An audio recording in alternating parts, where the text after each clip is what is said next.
Hello and welcome. Today, we're going to talk about a profound topic, something you might have felt at some point in your life.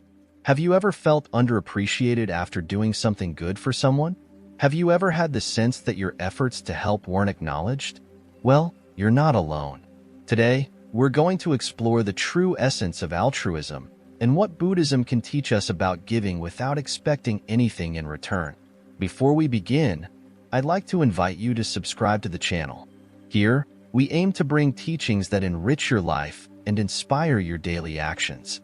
And, as a special thank you, at the end of this video, I'll share a bonus to deepen your understanding of the true meaning of giving. So, stay until the end. Today, I want to tell you an ancient story passed down through generations of monks. In a peaceful monastery on the edge of a mountain lived a monk named Ryokan. He was known for his kindness and the simplicity with which he lived.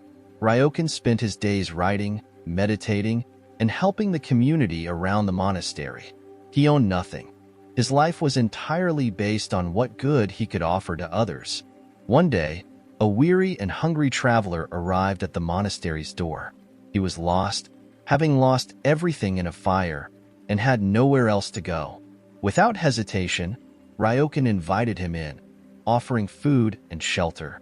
The traveler stayed there for a few days, regaining his strength. The monk asked for nothing in return. He simply wanted to help. When the traveler felt strong enough to leave, he thanked the monk and went on his way. However, Ryokan didn't receive any grand words of gratitude, no special gesture, just a simple thank you. Some of the other monks who witnessed this were troubled.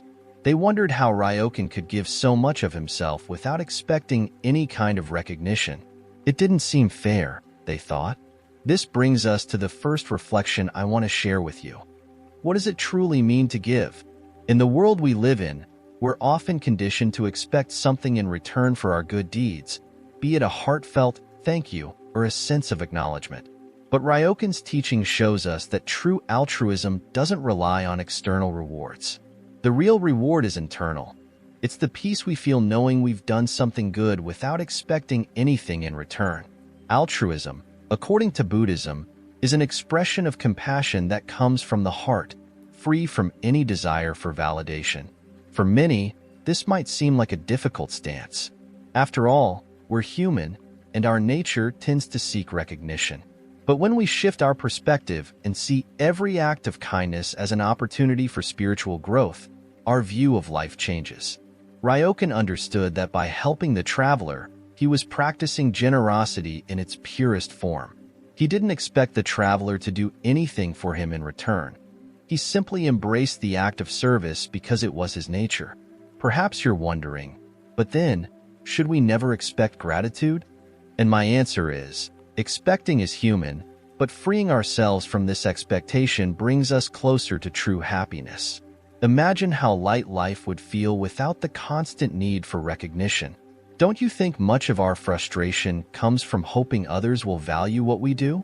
Ryokan shows us that the beauty of altruism lies in doing good simply because we can, because it's the right thing to do, and because it fills our hearts with joy. In the next segment, we'll explore more about how we can apply this philosophy to our daily lives. How to turn every act of kindness into a source of inner peace without depending on others' responses. So, don't go anywhere. There's so much beauty yet to share. And remember the bonus I promised. It's coming at the end for those who stay on this journey with me. Applying altruism in daily life. Let's continue our journey together.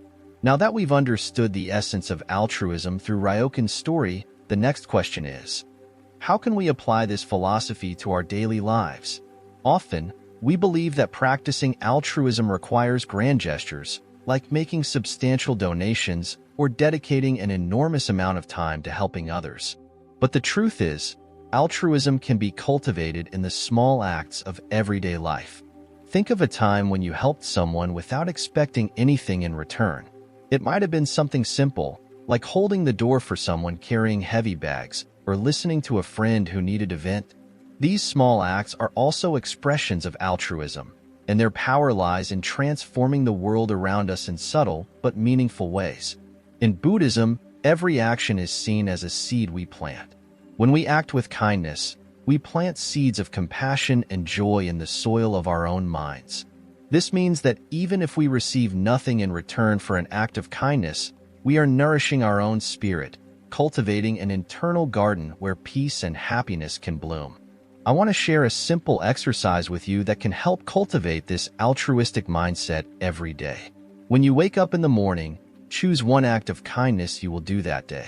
It can be a very simple gesture, a smile, an encouraging word, or a practical help. The most important thing is to do it without telling anyone, without posting it on social media, without seeking approval. This is just between you and your heart. For example, imagine you're on public transportation and see someone standing, clearly tired. Offering your seat might seem insignificant to you, but to that person, it could be exactly what they need at that moment. These small gestures are a way to practice daily altruism, and the more we repeat them, the more naturally this way of acting becomes part of who we are. Another important point is acceptance. We need to accept that we won't always be recognized for our acts of kindness, and that's okay. As Ryokan taught us, the value of our actions lies in what we're able to give, not in what we receive in return. This shift in perspective requires practice, but it frees us from much of the frustration we carry. As we practice altruism, we discover that it not only transforms those around us, but also transforms us. Compassion is a two-way street. When we offer compassion, we feel its transformative power within ourselves. It's almost as if, by lighting a candle for someone else, we also illuminate our own path. The impact of altruism on mental and emotional health. We've reached an essential point in our journey, the impact of altruism on our mental and emotional health. You may have heard the saying, doing good feels good, and it's a truth that modern science has been confirming, though Buddhism has taught it for centuries. When we dedicate ourselves to helping others, something within us also transforms. Feelings of empathy and compassion activate areas of our brain associated with pleasure and well-being. Studies show that acts of generosity can release chemicals in our brain, such as dopamine and serotonin, which are responsible for feelings of happiness. This means that when we act altruistically, we create a cycle of positivity that not only benefits others, but also nourishes us in a profound way. We can even say that altruism is a form of self-care because, by caring for others, we are also caring for ourselves. However, it's important to understand that true altruism cannot be a tool for manipulating our own happiness. It must be a sincere act where the reward is a natural consequence, not the ultimate goal. When we wholeheartedly dedicate ourselves to helping, the emotional benefits are an extension of our commitment to doing good. In Buddhism, there is a concept known as the Bodhisattva, someone who commits to achieving enlightenment but chooses to continue helping all beings find happiness. This spirit of service shows us that by helping others carry their burdens, our own burdens often feel lighter. It's a way of living that overflows with peace and purpose. Often, the lack of meaning in our lives comes from the disconnection we have from the world around us. When we focus solely on ourselves, we isolate ourselves from others and lose the opportunity to create meaningful bonds. Altruism is a way to build those bonds and find a greater sense of purpose in life. It reminds us that we are all interconnected and that our individual happiness is tied to collective well-being. Just as Ryokan's story taught us about the simplicity and beauty of giving without expectations, we can use this philosophy to navigate the emotional challenges we face. The next time you're feeling discouraged or purposeless, try doing something for someone else. It can be something small but impactful in their life. The simple act of stepping outside yourself and offering a gesture of kindness can unlock a new perspective. In the next segment, we'll discuss the internal obstacles that prevent us from fully practicing altruism, such as ego and fear, and how we can overcome them. Stay with me. We're getting closer to the special bonus I promised you, and there's still so much more wisdom to explore. Overcoming internal obstacles to altruism. Now that we understand the profound benefits of altruism and its positive impact on our mental and emotional health, we need to address the obstacles that often prevent us from practicing altruism fully. These obstacles don't usually come from the external world, but rather from within. They are invisible barriers, such as ego, fear, and even insecurity, that pull us away from the path of true generosity. Let's start with the ego. The ego is a part of our mind concerned with protecting our image and identity. It seeks recognition, craves validation, and often wants to feel superior to others. When the ego takes charge, it turns altruism into a tool for self-promotion. Have you ever done something good and, deep down, hoped that others would notice how kind you were? That's the ego at work, and all of us have experienced it at some point. The challenge here is to recognize when the ego is in control and strive to detach from this need for external validation. Buddhism teaches that the ego is an illusion, a construct of the mind that doesn't define who we truly are. The more we free ourselves from the ego, the more we can practice genuine altruism with an open heart and no hidden motives. Another major obstacle to altruism is fear. Often, we don't help others because we're afraid our help might be rejected or that we'll be judged. We fear exposing ourselves, appearing vulnerable. Fear can also arise from the belief that helping others might cost us something, whether it's time, money, or even our own sense of security. The key to overcoming fear is to cultivate courage. Courage isn't the absence of fear, but rather acting despite it. When we act with compassion in the face of fear, we practice a courageous and powerful form of altruism. We must also address insecurity. Many times, we don't believe we have anything to offer or that our help will truly make a difference. We might think, "Who am I to help someone? I can barely handle my own problems." But the truth is, each of us has something to give. We are all capable of bringing a little light to someone's life, even through a simple act of kindness. When we overcome insecurity and allow ourselves to help, we realize that true strength lies not in the absence of weaknesses, but in the willingness to act despite them. A practice that can help overcome these internal obstacles is meditation. Meditation allows us to observe our thoughts without judgment. Through meditation, we can see ego, fear, and insecurity as passing clouds in the sky of our mind. They come and go, and we don't need to cling to them. Instead, we can choose to act from a place of compassion and not let these limiting thoughts take control. I'd like to invite you to try a brief guided meditation to cultivate altruism. Close your eyes, take a deep breath, and imagine someone you'd like to help. It could be someone close to you, a friend, or even a stranger you've seen recently. Picture this person receiving your help, see the smile on their face, and feel the connection that arises from this act of kindness. Now, let go of any expectation of recognition. Simply focus on the sense of peace that emerges within you as you imagine this scene. This is true altruism, a pure act free from any need for reward. The legacy of altruism for the world. Let's now talk about how altruism is not just a gift we give to others, but also a legacy we leave for the world. Our acts of compassion have an impact that extends far beyond the present moment. They create ripples that spread, reaching people and places we may never know. When we practice altruism, we plant seeds that can grow and flourish long after we are gone. Think of someone who did something generous for you in the past. It might have been something small, but it had a significant impact on your life. Perhaps that person never realized how their gesture changed your day or even your trajectory. In the same way, our acts of kindness have the power to influence others, often in ways we cannot predict. Each act of altruism inspires others to be more compassionate and generous, creating a cycle of kindness that perpetuates itself. The Buddhist concept of karma teaches us that every action we take leaves a mark, both on our own lives and on the world around us. When we act with compassion and generosity, we create positive karma, which not only benefits us but also contributes to the well-being of all beings. This is the essence of altruism, an ongoing contribution to a more harmonious and connected world. Altruism is also a form of teaching. When people see our acts of kindness, they learn from our example. This is especially true for children, who learn more from observing than from hearing. When we demonstrate compassion in our daily actions, we are teaching future generations about the importance of caring for others.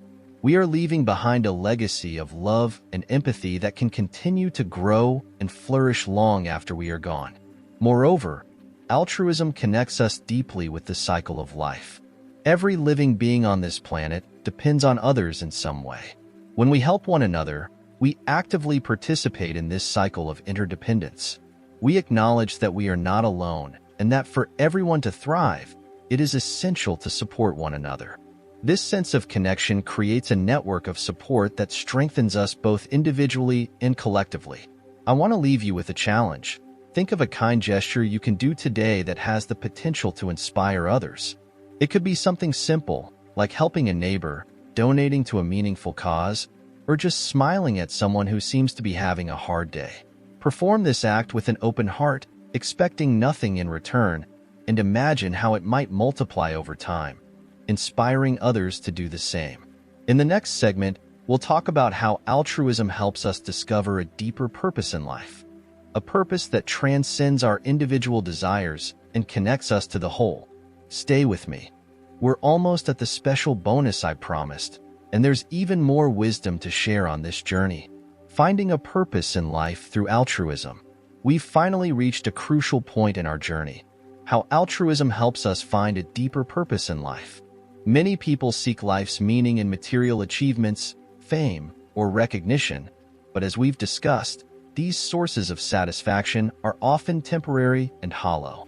Buddhism teaches that a true purpose must transcend individual desires and align with collective well-being. When we dedicate our lives to serving others, we begin to feel a deeper connection with the world around us. This type of purpose drives us, giving us a sense of mission that inspires us to rise each day. Altruism shows us that by helping others, we help ourselves in a way that is far more meaningful and enduring than any personal achievement could ever provide. The practice of altruism leads us to live more consciously and attentively. When we open our hearts to the suffering of others, we also become more aware of our own emotions and needs. This process of self-discovery and mutual empathy helps us define what truly matters and find ways to live that align with our deepest values. In Buddhism, the concept of Dharma refers to the path of truth, what is true for each of us. Finding your Dharma means discovering the life purpose that harmonizes with your heart and the greater good of all beings. Often, this purpose is tied to service, to caring for others, and to contributing to a better world, even through small acts. The life of Ryokan, the monk whose story inspired us at the beginning of this script, is a perfect example. He found purpose not in material possessions, but in his ability to do good, to be a presence of peace and support wherever he went. His purpose was as simple as it was powerful, to serve others with an open heart. In this simplicity, we often find the greatest truths. You may be wondering, how can I find my purpose through altruism? The answer lies in starting where you are, with what you have. It doesn't require grand plans or radical life changes. Purpose emerges in the small choices we make every day. In the work we do with dedication, in the people we support, and in the causes we choose to embrace. Every altruistic act, no matter how small, contributes to something much greater than ourselves. The journey of altruism is ultimately a journey of self-realization. The more we move away from seeking external rewards and toward a genuine desire to do good, the closer we come to our true selves, the self that is not bound by ego, fear, or insecurity. Finding life's purpose through altruism is a way to transcend the limitations of self and discover the profound interconnectedness that unites all beings. To conclude this part, I'd like to share an exercise to help you reflect on your purpose. Take a moment in your day to meditate on the following questions. How can I better serve the world around me? What talents and skills do I have to share with others? What kind of legacy would I like to leave behind? Don't rush to find a definitive answer. Simply let these questions settle in your heart, and the answers will come to you over time. In the next segment, we'll finally arrive at the special bonus I promised. I'll share a simple yet powerful Buddhist practice to cultivate altruism in your daily life and enhance your sense of purpose and happiness. Stay with me. our journey is about to deepen even further. We've come to the end of our journey together, and I hope each reflection has helped you see altruism in a new light. We've explored how giving without expecting anything in return can transform us, bringing peace and purpose. We've learned from Ryokan's example about the purity of altruism, discussed the internal obstacles we face, and discovered how to apply generosity in our daily lives to create a lasting impact. The practice of altruism is not just a gift we offer to others, it's also a gift we give ourselves. The more we let go of the need for recognition, the closer we come to a life that is full and meaningful. Finding life's purpose through service to others is one of the most beautiful ways to connect to what truly matters. Now, as promised, here's the special bonus I prepared for you. A simple Buddhist practice to cultivate altruism daily. This practice is called metta meditation or loving kindness meditation. Metta meditation practice, loving kindness. Metta meditation is an ancient practice used to cultivate compassion and kindness. You can do it anytime, and it doesn't take long. Just a few minutes a day can make a significant difference. Sit comfortably, close your eyes, and follow these steps. Breathe deeply. Begin by taking a few deep breaths, allowing your body and mind to relax. Offer kindness to yourself.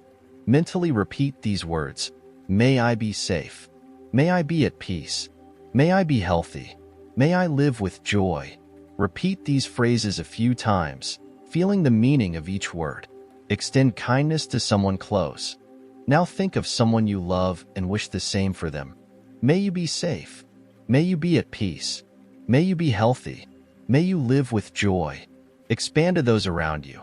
Think of someone neutral, such as a neighbor or someone you see but don't know well, like a cashier at the market. Wish them the same. May you be safe. May you be at peace. May you be healthy. May you live with joy. Include someone you struggle with. This step is the most challenging, but also the most transformative. Think of someone you've had a conflict with and send them the same kind intentions.